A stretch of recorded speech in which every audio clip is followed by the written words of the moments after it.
88.1 FM. You are officially in my house, hosted by T. Carlita, where the true stories are told and great music is played.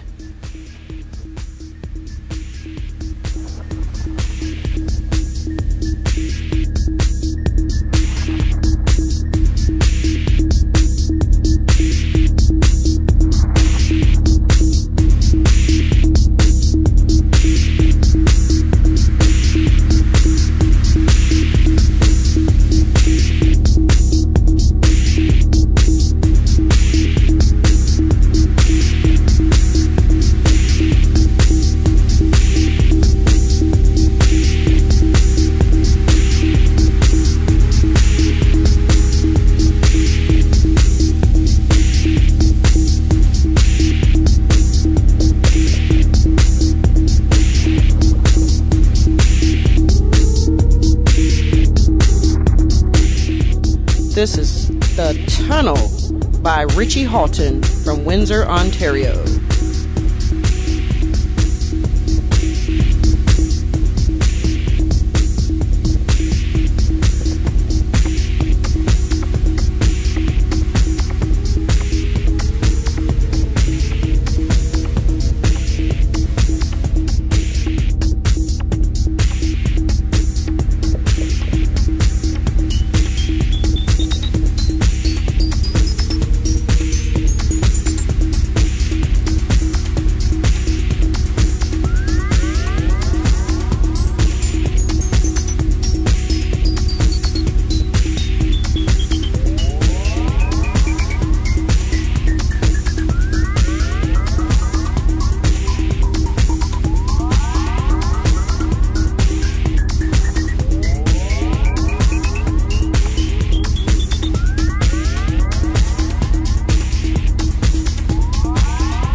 I got a great show lined up for you today.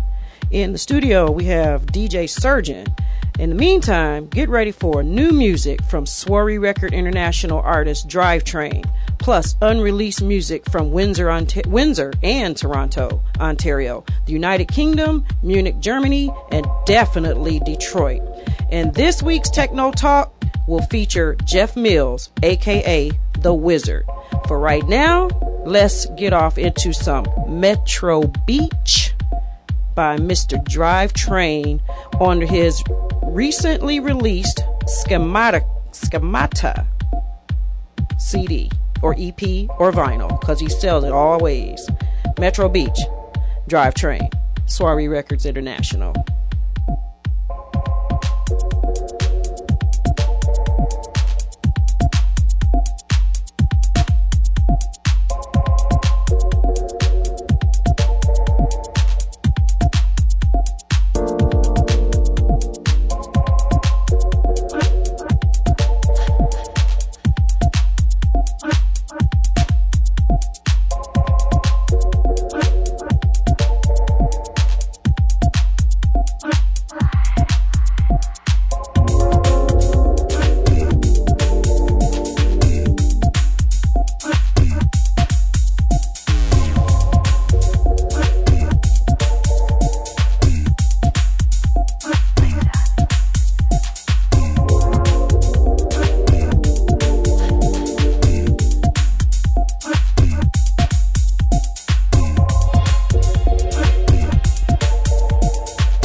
That was Metro Beach by Soiree International recording artist Drivetrain from Detroit. Right now, we're listening to The Bridge Late Night Grand River Mix by Greg Gow from Toronto, Ontario.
That was Greg Gow, The Bridge.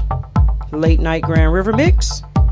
Right now, this is a brand new, unreleased, first time ever, called Flow Theory by Too Deep Soul from the UK.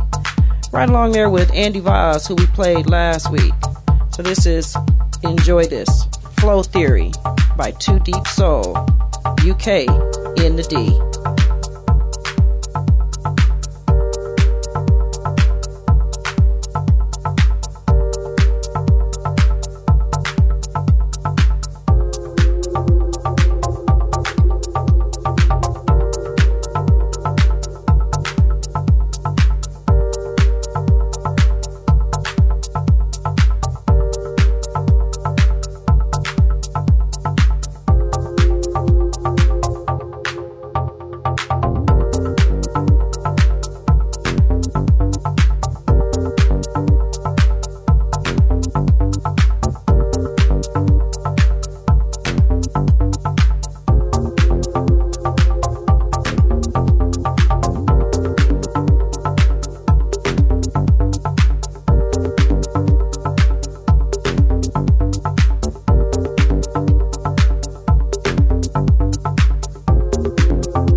DJ Surgeon in the building. DJ Surgeon, what happened, man? Hey, How you do? I'm good. So, DJ Surgeon. Detroit's own. So, how'd you come up with the name DJ Surgeon?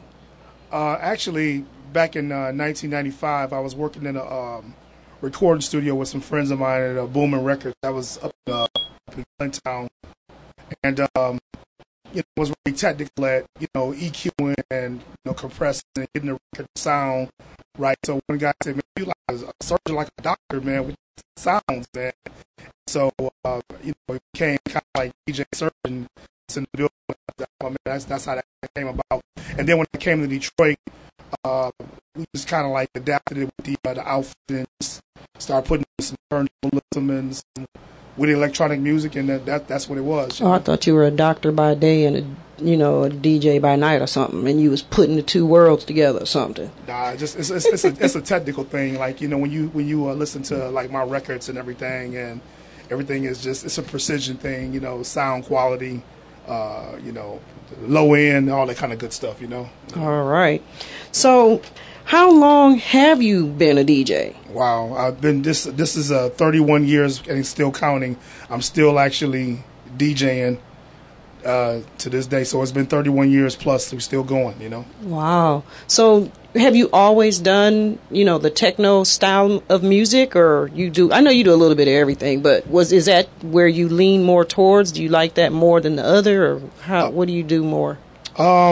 Well, I mean, I had the pleasure of meeting Juan Atkins. That was in '88, and was inspired by the Detroit electronic, the techno scene, and the music, the different drum machines, and all this type of thing. Before that, I was going back as the length of years I had been DJing.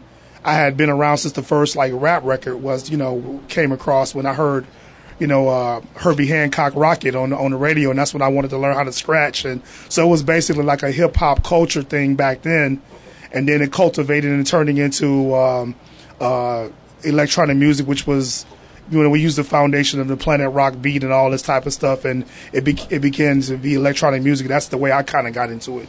Okay, so I know you mix. So back in the day, let's kind of go back a little bit. Where are some of the spots that you pretty much worked in? Like, what type of venues did you find yourself working more frequently than others? Because you've been around for a while. Well, when I was 15, wow, it's so long ago. When I was 15, you look like you about 16 right now. Right, I'm holding it down. I'm working with it. But when I was 15, we were doing I had a crew. When I say we, I'm always speaking about my crew because those guys are always dear to my heart. You got to help.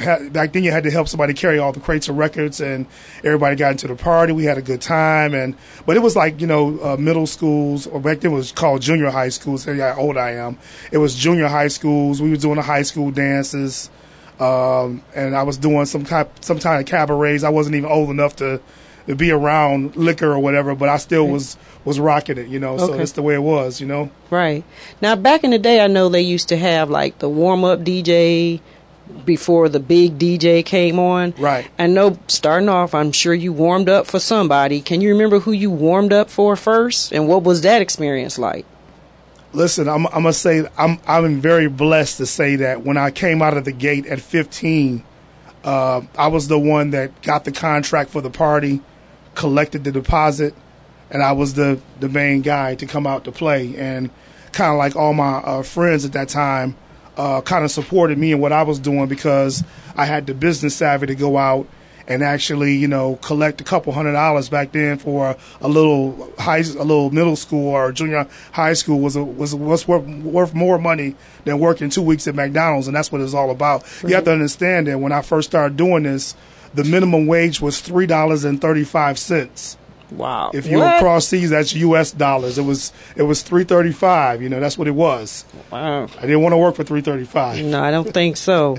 So outside of the clubs and outside of the electronic music, I know that you are do things for hair shows.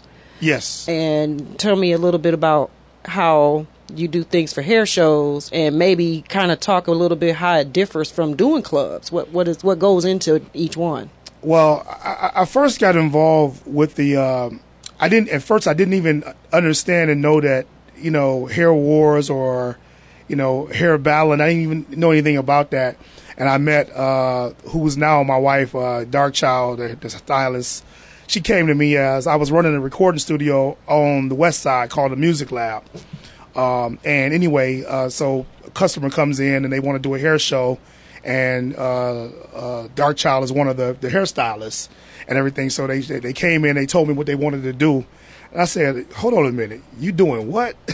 Okay. You know, with hair, I said, right? You want me to mix a CD together for a hair show? What is a hair show? What is this? And they just told me that, you listen, you know, buy a couple of these to come to the show. And she convinced me to come to a show. Okay. And I went to the show, and I was in love with it ever since. There was like really great entertainment. Mm-hmm. It was like a lot of chopped up different mixes of different things, and like she said, my music was the best music, and blah blah blah. And then after that, more people started coming to me to get their show CDs done because I'm, you know, have a lot of experience editing music. Okay. And because I make music in the studio, so the work to me was like, well, do you have this sound effect or you have that? I say, I can do anything you want me to do. I make records. Okay. So now let's see. We were in the clubs at 15. We did hair shows. And there's another culture in Detroit that I know, because matter of fact, my son is part of this other culture called jet dancing. Okay. And I remember he had one of your CDs, and they used to practice. And that's how I knew who you were, my son, Marty Max, World Threat Dance Guys. Okay. And they used to play your music to some of their stuff. So how'd you get involved with the jet dancers, too? Well, that all occurred as I was here in Detroit after the first, we used to call it Detroit Electronic Music Festival when the first one came. And then it's been several names since then, Movement, Fuse, there's been a lot of other things. But what wound up happening there was we had like vendor booths out there in the Hart Plaza. And people would come and dance in front of the booth, and they would jit, and they would do breaking and stuff like that.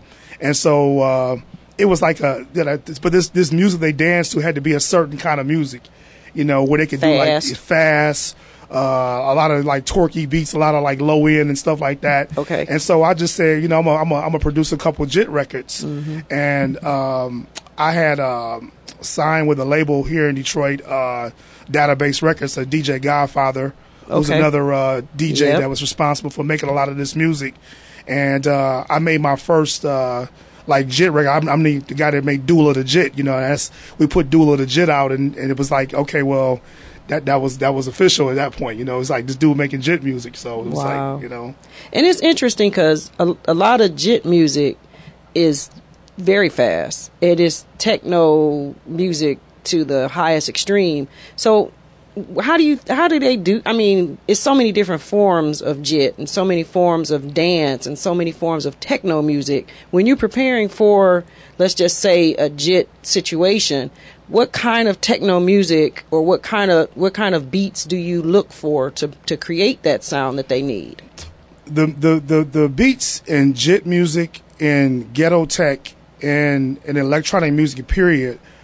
From a lot of the guys that are original drum programmers, what I'm saying is there's different elements to the production these days. I'm one of the original forms of that element, being the actual drum machine style program producer. I don't play keyboard. I don't do a lot of that stuff. So we were relying on a lot of the hard-hitting 808, 909, 707 sounds to come up with the rhythm structure for these beats. Okay. And it's a very, very hard, solid low end. Makes the speakers move, and you know the low end excites people. It makes them get up. Yeah. And then you start adding the elements from there. So all of my music was made from scratch. Just take a kick that I like, you know, compress it, EQ it. When I see it hitting the speakers right, we start from there. You know, we gotta have a low end right. You can't make an electronic record. Your low end's got to be right first. You know? Okay. So what are some of your recent projects? I know you jack of all trades. That's why you the surgeon. So what are you operating on these days? Wow. All right. It's been a lot of things going on. About 7 months ago, I formed a a company called Deckmasters Music Group. I've been doing a lot of hip hop, R&B, pop tracks. You know, even I have a collection of trap music tracks I've been doing. That's been the most recent thing. I've been, getting that off the ground.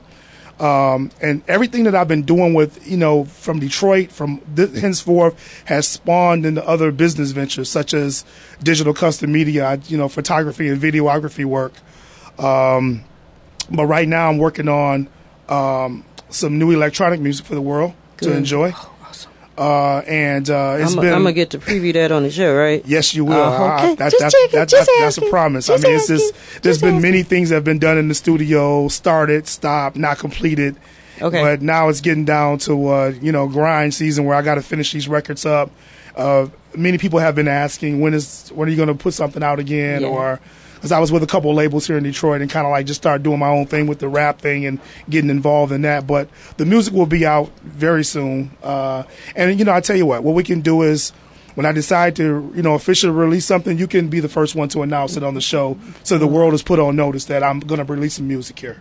I'm looking forward to hearing it, because if it's anything like what I heard when like I said, when my sons used to practice to your music, it was like, wow, this guy is bad. And I'm mad I don't have that CD anymore either, so you might have to hook me up again. I believe 17 different mix CDs that were sold in Detroit, in and out of Detroit. And back in the day when my partner, he was a member of the MMRH stores, and I had CDs in all their stores. I had CDs in every record store that was here, and I was the first mix DJ that was actually distributed from Justin's through gas stations and things of this nature. Right. So Ghetto Tech Mixing Phase 2, just basically it just kind of broke the barrier. I was the first one that was sold in the ANGOT. I was in the ANGOT as they distributed my CD to all the stores. We had personally, I had maybe 25 to 27 accounts from stores that we sold mix CDs in, and that's where the general public would get the CDs. And of course, at the music festivals in Hart Plaza, that was one of the most popular places to get the CDs on Memorial Day weekend. It was like a ritual. Every year there was a Ghetto Tech Mixing phase that came out, and I stopped at basically phase 5, and then there was 6, as you can call the experience. Okay. Ghetto Tech and Ghetto House, the experience. That was the last one. Well, I don't know which one I had, but I'm heartbroken I don't have it anymore. Trust me. I still have all the masters. Okay, then I'm going to have to get a sample, and I'll tell you that's the one I want. All right. So how can somebody reach you? Various ways. Basically, just DJ Surgeon 313 at yahoo.com. Say that again, a little slow. That's a DJ Surgeon. That's SURGEON 313, of course. At yahoo.com, Deckmasters Music Group, it's just a lot of different digital custom media, a lot of at gmail.com, just all those different things. All right. You can Google, just Google Detroit's own DJ Surgeon. Things will pop up, and but that's about the easiest way. Or you can call me. 248-376-7178 for a direct link. A lot of the barriers have been broken with contractual things now, so it's just a phone call away. The last event, I got a phone call from Hepcat, and they did a Humpsgiving party on the night before Thanksgiving, as you know. Well, this year was their 10th anniversary, so I get a call, and actually I did the first one. Okay. So they wanted me to return 10 years later. Wow. To do this one. Wow. And so I knew what kind of set I was going to be playing, so I hit the gym for about 3 weeks. Wow. So I know that you move around. So do you play anywhere? Where can somebody see you, or are you going to just do something when you launch your new stuff? This is what's happening right now. I'm just gonna say this. This year, 2014, July 4th, there is an epic event that is going to be happening in Detroit. July the 4th? July 4th. Okay. And I will be performing at this event, and it's of epic proportion.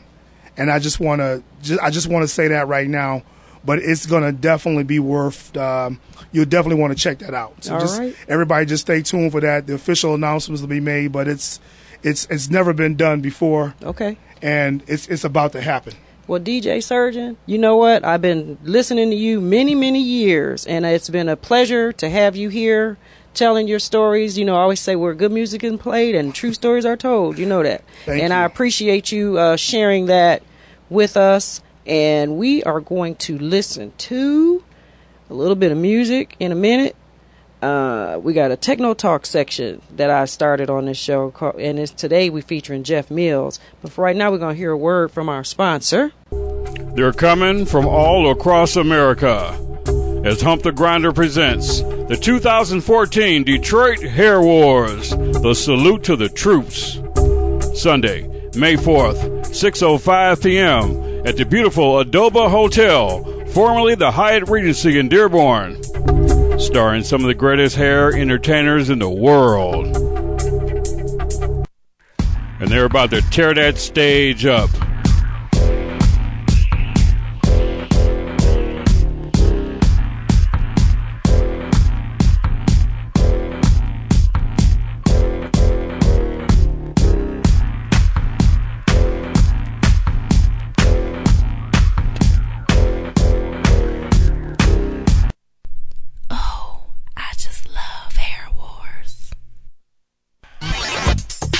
The Hair Wars Salute to the Troops, on a mission to entertain troops of military bases around the world. Sponsored by Ampro, Pro Style, and In My House Techno Music Show. Hump the Grinders Hair Wars, Sunday, May 4th at the Adoba Hotel in Dearborn, Michigan. Get your tickets and reserve your hotel rooms now for the big one. For more info, visit the website at www.hairwarsustour.com. Once again, it's time to experience the Wizard on 8WJLP Detroit. Yeah, boy. Yeah, boy. Yeah, boy. Say yeah, boy. Yeah, boy. Say yeah, boy. Yeah,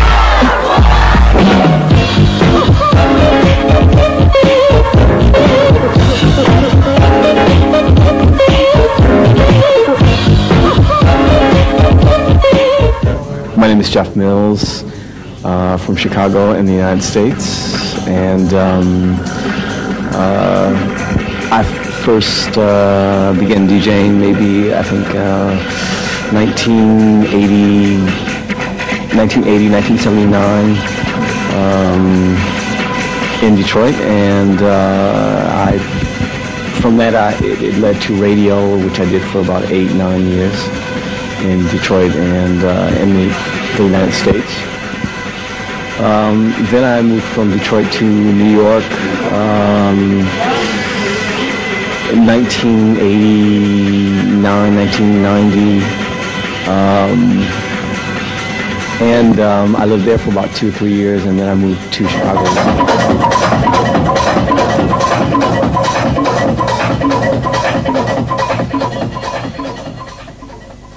Okay, when I originally started DJing, it was funk, pretty much vocal, funky music, you know, Tina Marie, you know, that type of stuff. And then hip hop came along, and that's where the DJ basically cultivated his craft on how to, manipulate the mixer and the turntable and the sound. So that's where I basically learned technique. And then house music came along from Chicago. So that was a different format. And then New York had always been there with the New York Garage and Deep House underground material. So because Detroit is located in between Chicago and New York, the influences came from both. So you can see traces of that in my style of DJing.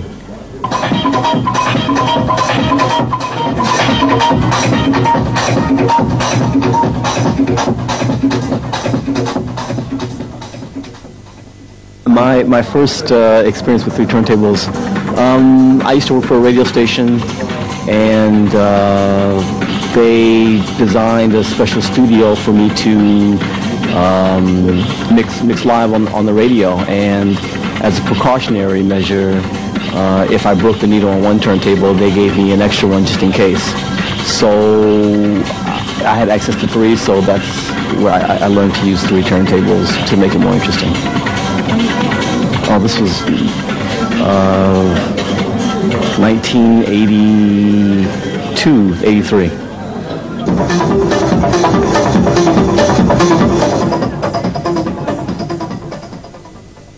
Some people may say, yeah, I mix very, very fast and from one record to another. That basically came from radio when I had to keep the people's attention for a very short time, because otherwise they flip the channel to another station. So I would have to keep the pace moving. So that's basically where I learned to quick mix. My position as a DJ is to basically adhere or to serve the people that are in the the venue. If the crowd is basically 60% women, 40% male or something, then the material seems to that I may play may be a little bit more subtle, maybe not so aggressive, not so fast, more danceable music. If I'm in the States, I can play vocals. Here in Europe, techno party vocals are very rare, so it varies, from here to there. But overall, it's basically the same.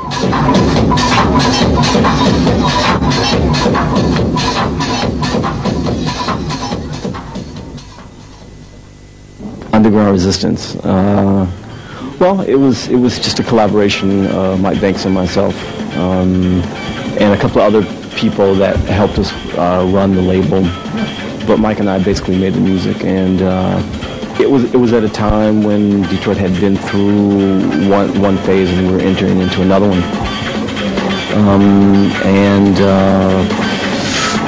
Mike and I thought that maybe it's best that we put together a production unit that did a lot of things that maybe the first phase didn't do or never had the chance to do. So we stayed completely independent and underground for quite a long time. And we made sure that the point that we were trying to get across got across in the concepts and the releases. Those who were looking for something a little bit more, maybe those who could hear music and what we were doing. That's who it was for. If you couldn't hear it, then it probably wasn't for you. Maybe you should listen to another type of music or another type of format or someone else's records. So music for those who know, it was basically the model we worked under. Yeah, we didn't try to advertise the typical way or try to ram the music down people's throats. So it was there if the people wanted it. So.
Ah,